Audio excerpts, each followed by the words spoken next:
Hey there everyone, this is Samuel Johnson and welcome back to the Neutron Perspectives, and today we're going to be discussing episode 4 of The Adventures of Jimmy Neutron, Granny Baby / Time is Money.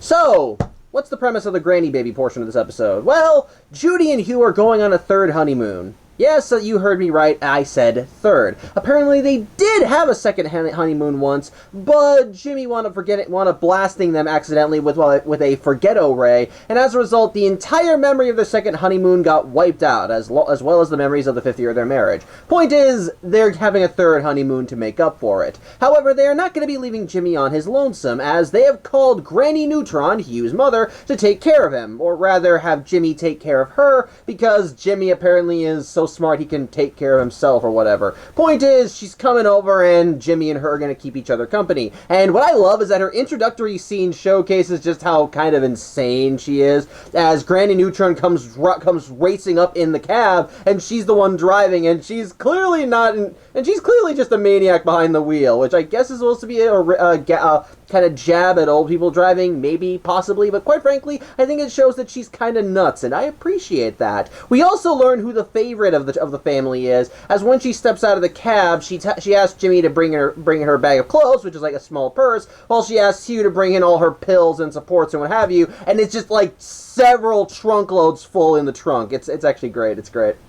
Great. Either way, though, Judy and Hugh go off, though before they leave, Judy does give Jimmy one rule, that he can't experiment on Granny Neutron, as, well, apparently he's done that in the past, as in a later point in the episode, Jimmy reminisces about one of those experiments, and apparently, during one of her last visits, he made her magnetic, so as she was waving goodbye, a bus drove by, and she wound up getting attracted to the back of the bus, and that's kind of how she left in Retroville, so that sucked. Either way, Jimmy promises to not experiment on his grandmother, and so Judy and Hugh go off to have their honeymoon, but, well, Granny Neutron, while being kind of a badass in her own regard and a snarky bitch, is, well, still a grandmother, and so she does have her share of stories to tell. Some interesting, some gross, and as such, she tends to go on and on. Then, ultimately, Jimmy is able to distract her with a cardboard cutout, which I'm half suspecting that she knew in advance that it was a cardboard cutout and just kept going on because why not? Because later on, Jimmy comes back up and she doesn't even bat an eye that there are two Jimmys there. But Jimmy thinks that because of her older stature, she's kind of not in full control of her faculties, and he thinks that if she were younger, she wouldn't be complaining as much or talking as often.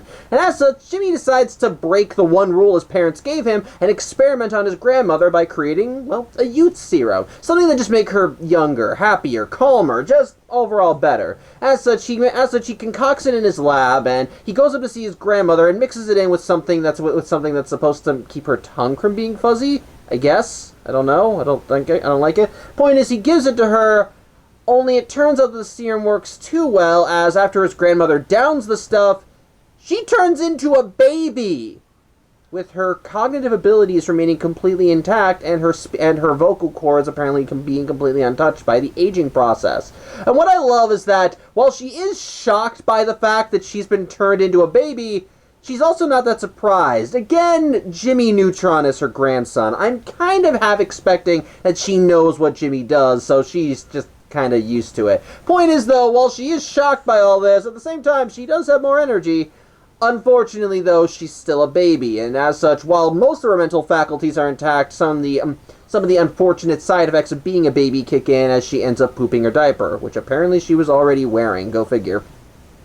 And as such, she ends up pooping. As such, her diaper is just filled with literal shit, and Jimmy, well, he doesn't want to change a diaper, and so he asks Goddard for some options, and one of the options is go ask Cindy for help. And while Jimmy doesn't want to do it, well, he decides that he doesn't want to change a diaper that badly, and so he brings his grandmother over to Cindy. And as such, Cindy is okay with helping him, but, well, let's just say that it's going to be a process, especially when it becomes clear that Jimmy does need help getting his grandmother back to normal, and, well, Jimmy's a 12-year-old boy, or 10-year-old, I don't know. Point is, he is not experienced with changing a diaper, so even when Cindy says, where are the spare diapers, he's like, wait, I need spares? What's wrong with the one she's wearing? And, I don't know, as someone who has had to change diapers before, even I'm like, oh, you stupid, stupid child. Either way, Cindy Cindy pretty much just shanghais Jimmy into going to the store with her because they need to make a diaper run. Plus, Jimmy thinks that he can reverse the process of turning his grandmother into a baby if he gets the proper material. So hey, two birds with one stone. They'll go to the store and get all this stuff. In the meantime, Libby's staying behind because she and Cindy were doing their own garage sale and they were just kind of trying to raise money for lunch. As such, Jimmy and Cindy end up going to the store, and for the most part, things seem to be going well enough, with Granny Neutron doing baby stuff and having Cindy make faces and let her bang her with a rattle because that's what babies do. But unfortunately, her smart alecky mouth gets the best of her, and the other customers end up hearing the talking baby, and well, they see her as a sideshow attraction. So even after Jimmy and Cindy buy all their stuff and leave, they have a group of people just chasing after them, wanting to see the amazing talking baby. Which, you're living Retroville. A few episodes back, a bunch of pants came to life and tried to take over the town. Why is the talking baby the most spectacular thing you've seen? I don't know. Point is, Jimmy and Cindy get back to Jimmy's house as he tries mixing up the formula, but unfortunately they're not taking no for an answer and want to see the talking baby. And to make matters worse, Jimmy's parents are coming home. Yeah, the honeymoon wound up falling through because Hugh wound up accidentally provoking a bald eagle's nest, and now it sees him as a hostile predator and won't leave him alone. Seriously, we cut over to Jimmy's parents as they're driving home, and the thing is just perched on his head and occasionally pecking at him. As such, Jimmy's now in an even bigger rush as he has people outside demanding to see his grandmother talk, and his parents are coming home quickly. So he just kind of starts fumbling, and well, one brain blast later, he does have a solution. You see, earlier when Jimmy brought his grandmother to Cindy to change her diaper, his grandmother wound up seeing basically a doll, and as such, Jimmy thinks back to the doll and the fact that it had a string, and well, he takes full advantage of that, as apparently Cindy had the doll, or Jimmy had a doll like it. Point is, he gets the doll and his grandmother, and well, he presents the talking baby to the crowd, and ends up positioning the doll right behind his grandma, and pulls the string, and well, has his grandmother talk in time with the string, so that it makes it look like the whole talking baby thing was an act. As such, after everyone is disappointed that the talking baby was fake, with Jimmy even putting on a whole, "Oh darn, you found me out," stupid act, the crowd ends up going away and apparently goes right over to Cindy and Libby's yard sale, where they make a good bit of cash, and thankfully, Jimmy's formula does end up working. It does end up coming through as Jimmy is able to give it to his grandmother, and well, she's turned back to her proper age. No sooner does she do that Jimmy's parents come up, and she doesn't tell them what happened. She just says they've been having a good time as Hugh has to deal with a bald eagle on his head. And the episode ends as Carl ends up feeling parched, and Jimmy's grandma ends up gives him the reverse serum, and well, it ends up turning him into an old man with the urge to dance, and so Carl and Jimmy's grandma start dancing. Okay, that's weird. But anyway, that brings us to the time is money portion of the episode. So what's going on is that Jimmy and his friends are hanging out at his place, and they're watching this program about basically the human anatomy, specifically the brain and how it functions. And while Jimmy thinks this is amazing, Carl and Sheen are bored out of their mind and want to change the channel. However, before they get the chance, an ad comes on for basically an encyclopedia collection called the Encyclopedia of Infinite Knowledge. As the name states, it's supposed to be able to tell you basically everything you would ever want to know. If you want, just basically every question in the known universe, these encyclopedias have the answer for. And Jimmy, being Jimmy, he wants to get in on that shit. As such, he goes to his mom to see if she can call it in and, get the encyclopedia. And, well, it's a crap ton of money and they can't afford it. As such, Jimmy goes to his dad to see if he'll okay it, but his dad pretty much tells him that Judy is in charge of the finances, and even if they weren't, the encyclopedia is still a crap ton of money. They don't really have money like that to burn. As such, Jimmy starts gets upset and wishes they were rich, and Hugh explains that he'd like that too. And he begins telling Jimmy a story about something that happened 15 years prior, as apparently there is a burger franchise in the Jimmy Neutron universe called McSpanky's Burger Factory. And apparently, once upon a time, Hugh was acquainted with McSpanky back when he was just some bum on the street with a weird eye.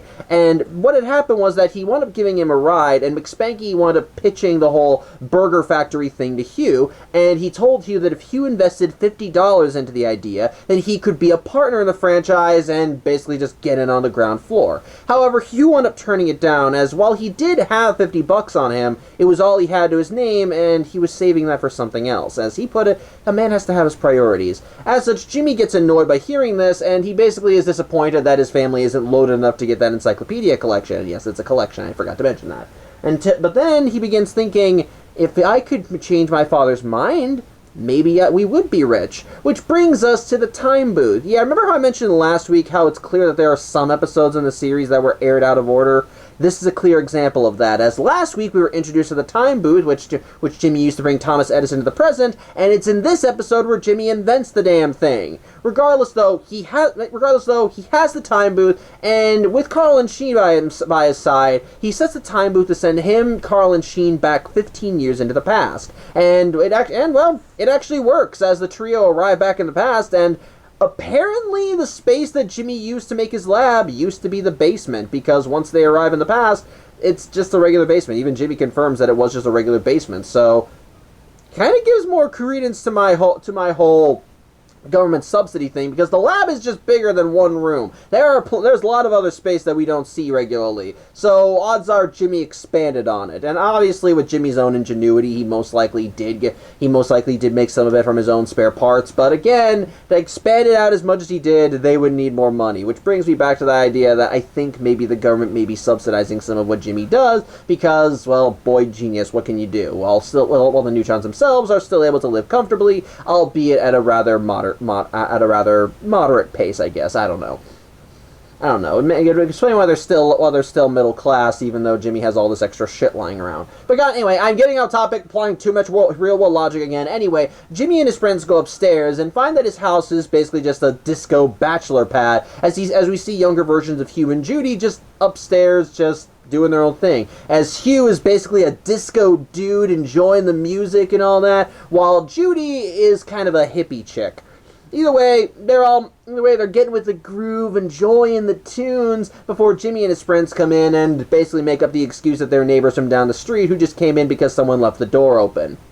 As such, Hugh and Judy just kind of roll with it, and basically Jimmy pulls the younger version of his dad aside, and, well, he does tell him that he should invest in McSpanky's offer. And as such, while Hugh is a little hesitant to do it, because he gives the same excuse that present-day Hugh gave, that a man has to have his priorities, that he's planning to use that money for something else. Again, Jimmy basically just tells him, you gotta do this, you'll get on the ground floor. Oh, and if you actually have a son, make sure to get him the Encyclopedia of Infinite Knowledge. As such, Jimmy and his friends go back down to the basement and take the time booth back to the present day, and at first everything looks normal, as Jimmy's lab is exactly how it was, until they go into Jimmy's main house and find that the living room is now posh, regal, shiny, expensive. There's a huge fireplace or a large screen TV, I don't know what it was, I didn't get a good look at it, across one of the walls. They've got pristine ornaments surrounding the place. They got artwork on the wall that depicts dollar signs. They got pristine ducks lying around, because Jimmy's dad has a thing for ducks. And point is, the place looks posh, nice, and clearly is owned by rich people.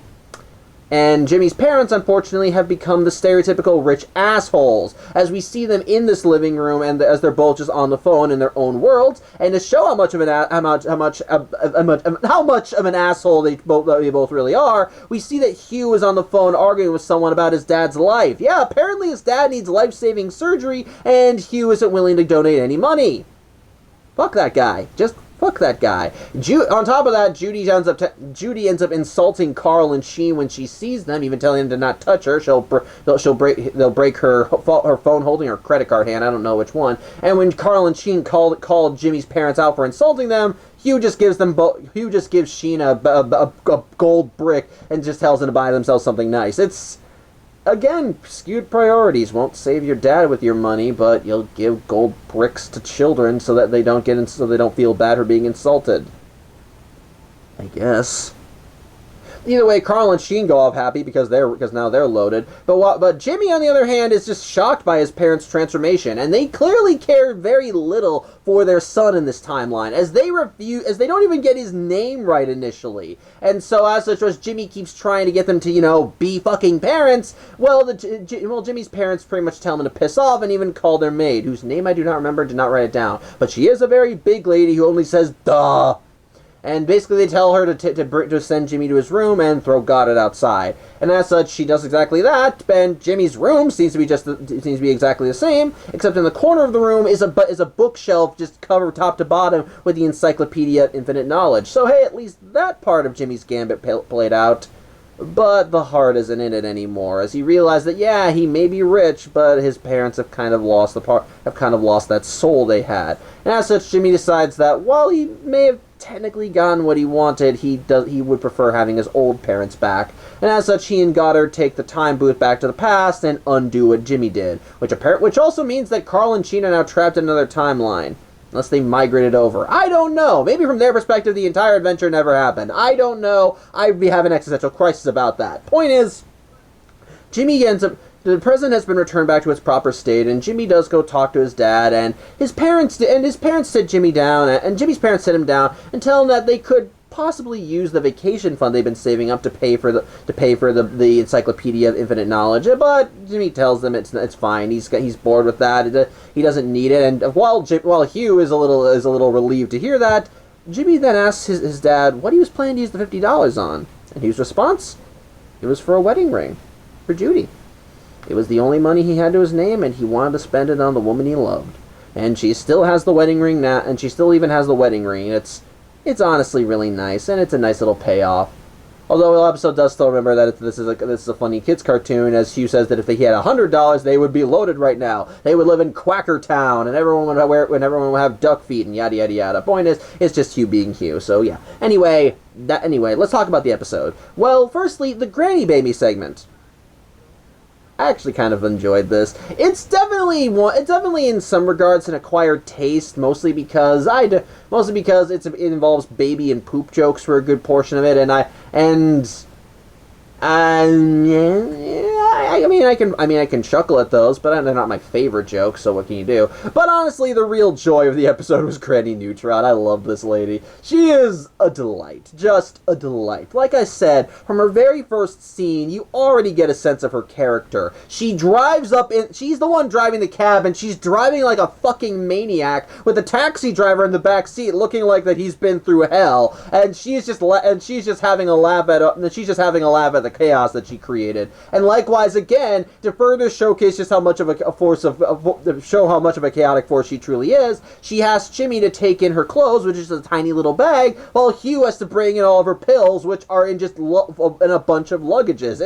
It's just great. It's just great, and she's just a delight. And yeah, while the rest of the episode does kind of play with the old person jokes with her, she likes to ramble on and on and on about some gross stuff that happens when you get older. Well, I never found her annoying, oddly enough. Even when she rambled on and on and on, honestly, the only things about her that I found uncomfortable were mostly just the topics of her conversations, and not her herself. No, if anything, I love her. She is actually a delight. Even as an old lady, she's just got a real lust for life and was ready to keep going no matter what. And it's just great. And basically all the weird bodily eccentricities that one develops as they get older, she just thinks are funny stories. And I kind of appreciate and love that. And even when she gets turned into a baby, while I did say she kind of roll with it as maybe because she's used to this stuff since, like I said, Jimmy's her grandson,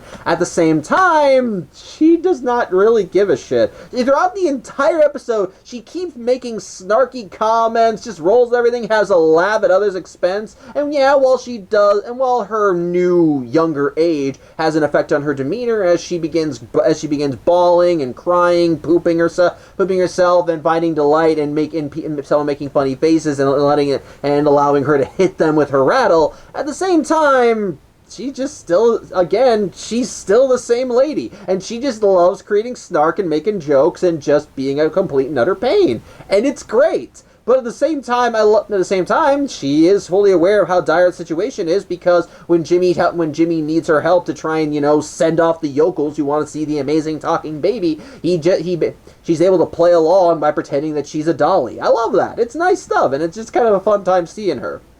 And by the end, when she is returned to her proper age and just kind of rolls with it without telling Jimmy's parents that, yeah, I got turned into a baby for the day, I got turned into a baby for the day, she incites further chaos as she has Carl drink the age up formula and basically starts dancing with him, which you got to remember that biologically he's an old guy, but he is still a kid. Lady, no. No, lady, that's no. I don't want to think about that. I'm going to stop thinking about that now because the implications are very ew. And my point is, lady's a force of chaos. I love her for it. And as a result, it does lead to a very enjoyable episode. As well, we do have some good... While the baby poop jokes and so forth definitely aren't my cup of tea, I do like seeing the chaos that results from it. I love seeing Jimmy have to clean up his own mess and his grandmother just happily just going along for the ride. I love the chaos that comes from everyone seeing the amazing talking baby. I love the resolution. I love seeing Jimmy's parents have to deal with the third honeymoon and the bald eagle, which again, I love that we're told about what happened, but we're told about what happened and just see the consequence with the bald eagle just perched on Hugh's head. It's fun. I love it. So overall, Baby Granny, definitely a lot of fun, enjoyable. Maybe not my favorite segment, but still enjoyable. Likewise, Time is Money. I kind of admit it does fall into some of the typical time travel paradox issues that I had with the last episode, but that's mostly in just a few aspects of the episode. Namely, what the hell happened to Carl and Sheen? Like I said, when Jimmy went back in time and made it so that his parents were rich, he brought Carl and Sheen with him, and likewise the present they returned to was not the present they left. However, when he went back again and returned everything normal, he went with Goddard. So where the hell are Carl and Sheen? Did he just leave them in the other timeline? Are they effectively erased? When Jimmy altered the timeline, did he make it so that they were there? Did he go back and get them? I have absolutely no idea. These are questions I'm going to be raising because Jimmy went back in time and just left his friends there. But basically, from what I can gather, it seems like the implication is that when Jimmy went back in time, the only thing that he changed is that his parents were rich now. Beyond that, everything is basically the same. I guess you could argue maybe it's like a time bubble thing, but I find that to be dumb. I don't really understand that. So Jimmy making his parents rich only affected their house, while from everyone else's perspective, Jimmy's family is now just rich now? I don't get that. And again, these are more things that they imply but don't really go fully into. It just, I don't know what. It just doesn't make sense to me. With that said, I do still enjoy the episode. Yeah, the time travel shit definitely makes me go cross-eyed, but that doesn't mean that the episode itself isn't enjoyable. Of course, the humor with seeing Jimmy's parents just become complete and utter snobs just because they were rich is kind of amusing, and I love seeing just how the disconnect between who they were and who they are, thanks to Jimmy's meddling in the past. But I think what makes the episode really shine is basically the moral in the episode, namely that keeping your priorities in check. And I love that in the episode because it's actually what shows one of Hugh's better moments as a character. So now the thing is, after the Jimmy Neutron movie, Hugh's character throughout these episodes has just been the affable moron of a dad. He has an obsession with ducks. He seems to just absolutely love pie, as every episode he mentions pie at least once, or pie is mentioned in relation to him at least once. And so, as a result, Hugh is typically just kind of the butt of a joke. He's meant to be just a gag character. The dumb moron who doesn't understand what his son does, but still kind of goes along with it. But the thing is, Hugh is definitely not a bad parent. We've seen that in the Jimmy Neutron movie, as while he doesn't fully understand what goes on with Jimmy, he supports his creative endeavors and just kind of rolls along with it. Hell, we've even seen that in a few episodes. As while he doesn't fully understand it or understand the implications of certain things that Jimmy does, at the same time, he does admire his son's creativity and actively encourages it. So I like that we actually showcase an episode that shows off more of the strength of his character. Like I said, while he could have had the opportunity to be rich, He instead wanted to take his last $50 and spend it on the woman he loved, his Judy. And yeah, the ring he bought her was not like a big thing. It's like we see the ring he bought her. It's like a very modest ring with a very tiny jewel in it. And yet Judy still wears it 15 years later. It's clearly still something precious to her.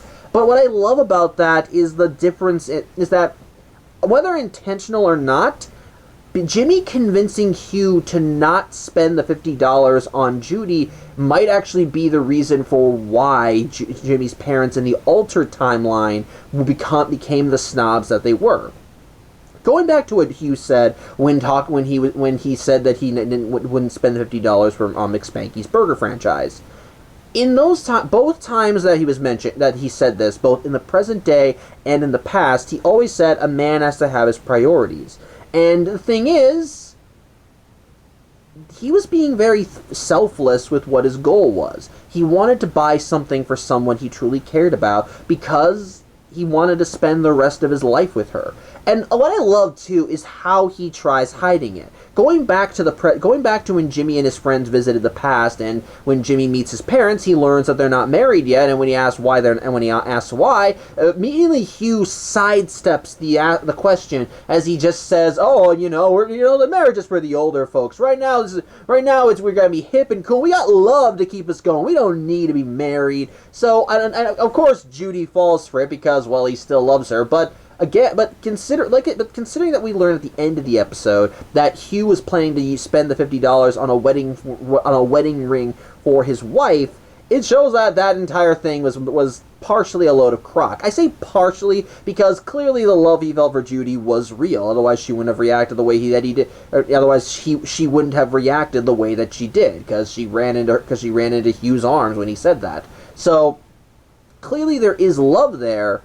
But when Jimmy went back in time and told his dad, "No, you don't. No, you need to invest in all that. You need to invest in this burger franchise," he unintentionally altered the course of Hugh's character. Because whereas before he spent that $50 on the woman that he loved and wanted to marry, now he was thinking selfishly. As, yeah, while he got this advice from from his perspective, random 12-year-old, I think he's 12 anyway, it makes sense why he would.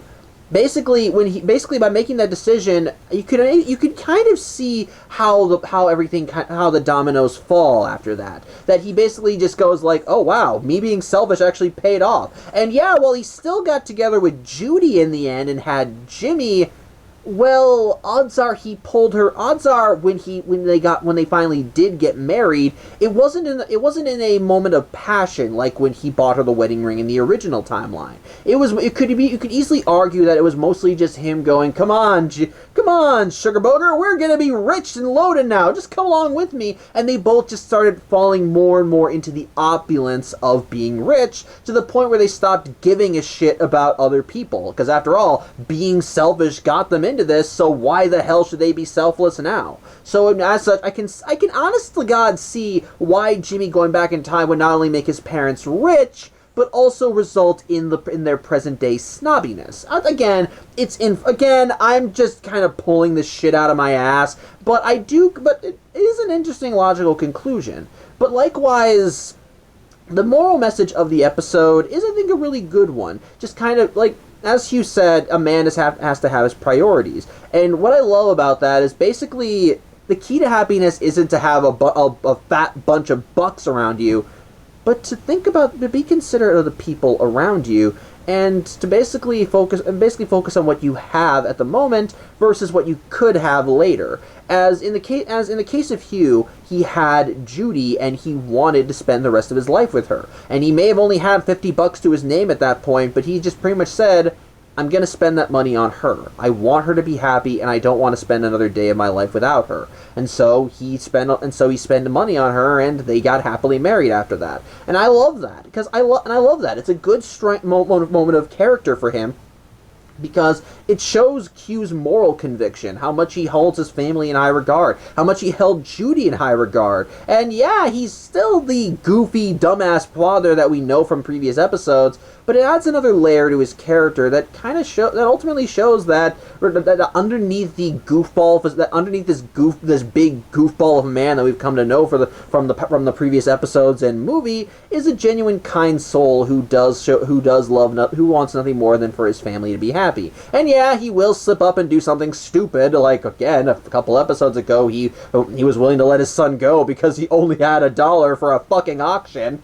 But likewise, when it comes down to it, he is a good man, and and his family is something he holds in high regard. And I love the contrast, and likewise, the contrast between him in the original timeline and him in the altered timeline is a bit of a large one, because, like I said, basically the contrast is he went from doting dumbass father to complete rich snob who couldn't even be bothered to spend a little bit of money to help save his father's life, but gave a gold brick to some kids because they got angry he insulted them. So yeah, it's a big jump, but at the very least, it's nice, and like I said, it does it also helps them reinforce a message of just be thankful for what you have. While Jimmy did get what he wanted in the altered timeline, it cost him the love from his parents, as they went from very kind and loving parents who, actually did almost make a sacrifice for Jimmy so he could get those books, to parents that really didn't give a shit whether Jimmy was alive or dead. And I like that. I mean, I don't like that they were so blasé with their son, but I like the lesson. It's a good one. And so seeing Jimmy basically better appreciate his parents and the message they were trying to teach him, it's nice. I like it. And it does make for a very wholesome and heartfelt ending. Although the fact that there was not a Jimmy Neutron in this altered timeline implies that the Jimmy Neutron of this timeline wanted kind and loving parents, went back in time, convinced his dad not to invest in McSpankies, returned to the altered present that was the show what we knew, but then when he realized he wasn't rich, he was like, maybe I like being rich. Showcasing that in that Jimmy Neutron is possibly as egotistical as his parents. So what can you do? So whatever. But that's just me making conclusions and enjoying my multiverse theory. Point is, time is money, I think, is a very enjoyable segment with some good humor in plenty of places, but ultimately has a really nice moral of appreciating what you have, and basically a nice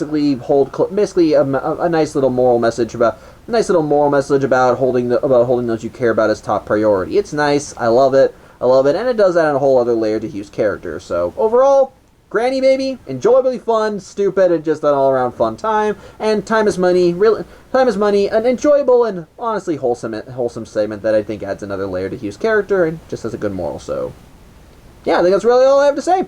I hope you enjoyed the video. Thank you for watching. As always, I'm Samuel Johnson, and I hope to see you next week. Take care.